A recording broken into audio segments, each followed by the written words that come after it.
Welcome to the Slop Farm. Enjoy the video. You start by enabling the numeric input.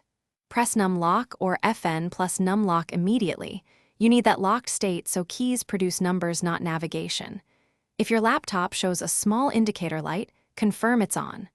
Once done, go into BIOS or Windows settings to keep numlock enabled at startup so you don't repeat this.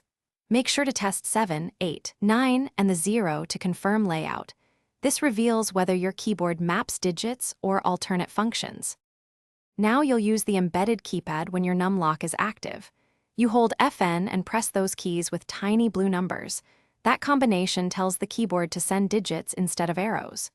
Pay attention to the location of 1-9 cluster and the 0 key, because laptops map them into letter keys.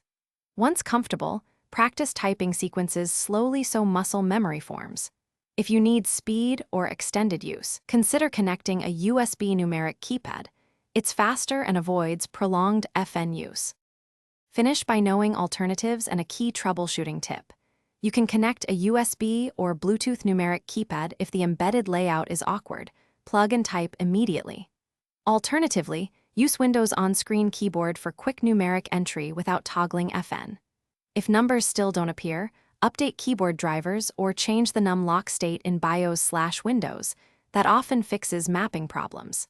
If a single key fails, clean the switch or test with an external keypad. Thanks for watching.